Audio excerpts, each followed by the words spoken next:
Watching news at Prime. Let's bring you this now. The South African Police Service continues to face scrutiny after explosive claims by KZN Police Commissioner Lieutenant General Muanazi. Earlier this month, President Ramaphosa announced a commission of inquiry into allegations surrounding the SAPS leadership. Mpho Kwinika is hoping to use that inquiry as a platform to continue his fight to be reinstated. The former top cop was axed in 2021, and he joins me in studio now for that discussion. Mr. Kwinika, good evening to you. Thank you very much for your time. I just need to preface our discussion that we bring you here based on a story that we have read in the Sunday Times today. It's important that we credit them, but your story, if we're going to be able to encapsulate it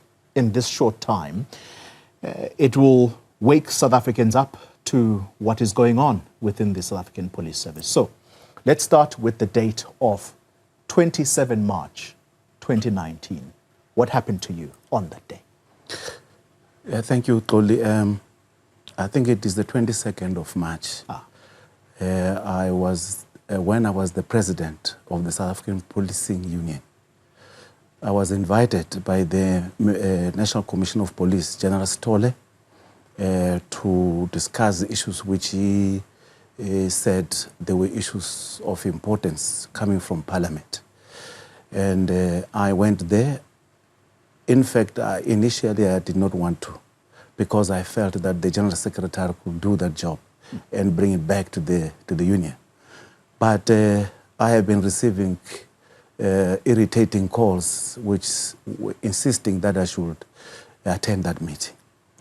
At last I did, and when I arrived there, that meeting took 20 minutes.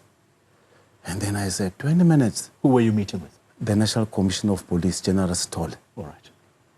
With his team. Now, and then I realized that something is amiss. You know, it can't be 20 minutes. I mean, they insisted from 7:15. Now it's 12 o'clock. They were waiting for me. I should be hearing something big, you know, which needed my attention. Right. But only to be told that, no, look, the budget that you were looking for, it's only going to be made available to you at the end of the month or the first week of April. And that was it. So as I left his office, I was overwhelmed by anxiety, you know, and then I made a U-turn. I went back and I said, I don't believe this is why you called me here. There is something big that is coming. And not knowing that when I was in the office with him, they were busy setting up a tracking device on my car. When I left the building, then I realized that I was being followed. Then I informed the General Secretary that I'm not following you because I'm being followed. So I went straight to the bank, and at the bank, I had to pay SARS and to withdraw petty cash for my house. And from there, I had to use, you know, shortcuts to the office. Later that evening, I was then tracked down to Bosman Street, but because of fear now, I then phoned one of my colleagues who then told me that they were at Corner Justice Mohammed, and there's another street there in Maklunek. Right. So I drove there only to tell them that, guys, I'll need someone to drive with because I'm being followed. So we waited there for almost an hour, prepared for these guys, you know, to prepare themselves so that they can take me home. And then I was attacked by a huge contingent of vehicles from a team called Operation Ukaimula. So these are fellow police officers. These are fellow police who are officers. now attacking you, and they are arresting you for what? They brought up charges of criminal injury, assault on police, public disturbance, drinking in public. So were you drinking at the time? No, I was not drinking. And if I was drinking, they had the Metro Police with them, they had National Traffic Police with them, they had the whole team, whom they could have used to test my blood if I was drinking that night. All right. So now you've laid this background, let's understand why, to your mind, you were attacked that night. What had you done that would have led to what happened to you on the 22nd of March, 2019, you say? I strongly believe that as the president of SAPO, I have been confronting issues right on. I remember on the 6th of February when I tuned into a radio, that is Power FM, when General Mawela was appointed the Provincial Commissioner for Gauteng. And I phoned in there and I said, it is not through excellence that you are here. It is not because of merits that you are here. I strongly believe that you don't deserve the position because of what transpired in Vuwani. We had 28 schools banned under his watch. And then I was confronted by the communities who said, please, can we use you to expose this team that is busy banning the schools? And then I phoned him. I phoned him and I said, the schools are banning. We got 3 schools banning. We cannot continue and we cannot allow this situation to continue unabated.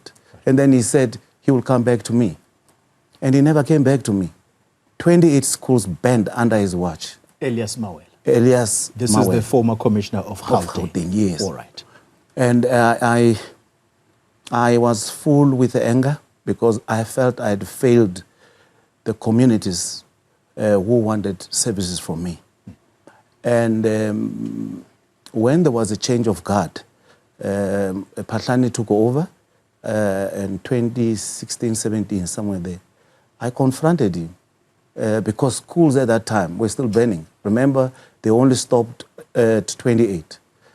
Patlani's intervention had helped to stop the banning of those schools. Right. So that's why I confronted him on the 6th of February when he was appointed to say, I don't think this is meritorious. This is a political appointment. And I think he was unhappy about it. But on the 20th again, I wrote a letter to the president of the country as the president of the union again. And I informed him that we need to institute a judicial commission of inquiry and look into the fitness of the sitting general, at that time it was General Stoll, fitness to hold office. And why was it so? It was because of the way policing was handled at that time, and including the issue of the 45 million grabber machine, which... Let's educate the viewer again, or remind them what the grabber was, because this was a huge story leading to an ANC conference in 2017. What is the grabber and why was it so controversial at the time? A grabber machine is an interception tool that intercept people's calls. Basically, it's a tool to spy on people. Yes. Okay. And it was said to be an instrument the conference needed. You will recall that General Vuma, General Tsumane, General Sithole, they were caught, entering the courtyard to go and have a meeting with the iView, the individual who was selling that product. On a piece of paper, it was written there by General Vuma that this instrument is needed because there are international communities who have got interest in the ANC conference. We don't request a tool such as that one without recommendations that are coming from the operatives themselves. So there was no documentation that was coming from the operatives which suggested that there should be the buying of such a tool. That was one thing. Second thing is that that instrument could be sourced at the tune of about 7.5 million rand. They wanted one instrument at the tune of 45 million rand. And that did not augur well with us. And so it was on that basis that you said a board of inquiry must be instituted on the fitness of General Khetla Stole at the time, who was the police commissioner. You then write to the presidency, as you say, What is the response to them or from them? Yeah, I received a response from Mr. Robert Rekoto saying that the protocol in that office is that such incidents such as these ones have to be referred back to the department. But I indicated that the department is responsible, is part of this issue. You will recall, Xoli, that at the Constitutional Court, General Setole's affidavit have disclosed the involvement of the then Minister of Police, Fikile Mbalula, as one of the people who have been instrumental in the buying of that ETH. So the ministry was already tainted about this issue. Yeah. Now, I wouldn't be bothered with the department, with the office of the president, if they were to go to the minister to solicit an answer to the call that I've made. But for them to just take it and drop it at that level, I felt betrayed. I want to deliberately marry your story and understand, or perhaps ask for your opinion as to why you think General Muanazi has acted in the way that he did. So you say, you write to the presidency to say, General Sithole must be investigated and his fitness for office tested. But the presidency says, go back to the police ministry. Do you believe that Muanazi was actually correct in handling things the way he did, which is to not go through due process as often we would be told, and instead he decided to just go public? No, we were shocked, to learn the way he did it. But we also were mindful. I am very mindful of the system within the South African Police Service. They put you into a protocol environment and they manage it. And then at the end, they know what is the result that they are looking for. And I think General Muanazi's presence around this have given him an experience, to act the way he did. Because I believe that he might have been, observed or experienced the same thing that I have experienced. And to such an extent that he decided that, no, I am not going to go into that hole. I have to go public. So let's conclude your story, therefore. You say you support this inquiry. In fact, you want to testify in this inquiry. Your assault, have you ever found out why you were assaulted the way that you were, and at least your belief that you were followed and things happened to you as a result of you submitting a document to say the police management of the time must be investigated? Is that part of the premise? Look, I really want the commission and even the ad hoc, if possible. I need to go to both of them because I believe that IPID need to be investigated. And the national prosecuting authorities must be investigated.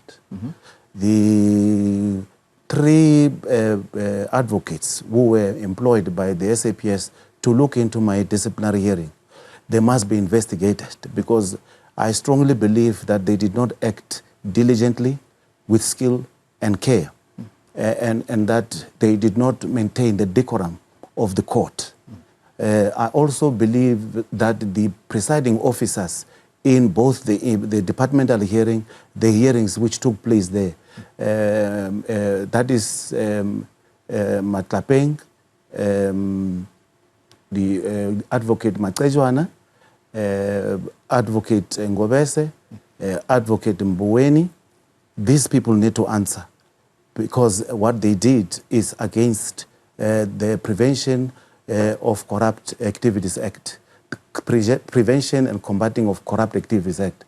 I also want the National Commissioner of Police to explain to, not to me, but to the public and the police officials, why didn't he respond to the issues that I placed before him? Yeah. He had not followed the requirements of the PFMA Section 38, which says that accounting officers, when corruption is reported to them, they need to take necessary steps on that.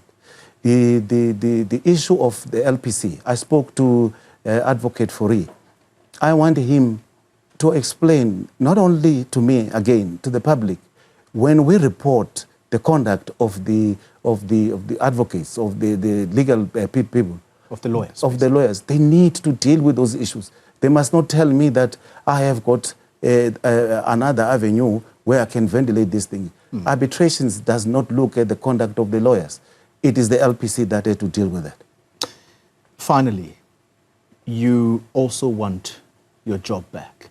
You were a lieutenant colonel in the police when you lost your job in 2021. These are now your personal circumstances. How has all of this affected your personal life? Look, I think I've been in the service for 33 years. My whole pension, when I was dismissed, it was taken over by SARS. I haven't, not even a cent. I left the SAPS, not even a cent was paid to me. I had properties, I lost everything. I'm going to lose the last property now on the 27th of October, 2025. Now. If what? If I am unable to convince the court that I have got money to pay for that property, they will take it. And that will be done with me for reporting crime, for being a whistleblower. And I strongly believe that maybe these two institutions will be able to remedy the situation that I'm faced with. I have done nothing wrong. I have never taken a cent from the SAPS. I was never taken a disciplinary process for misconduct in the SAPS, let alone the issue of crime. I could have been erratic, in using the gun against people. I have never done anything. I have a clean record. But the police management and the executive authorities decided to gun for me. For what? For reporting crime. Mpho Kwinika, thank you very much for sharing your story, sir. And hopefully, you will be given the opportunity to speak at that inquiry, including the other process that's happening in Parliament. Thank you very much for sharing your story with us. Thank you. Thank you for your time.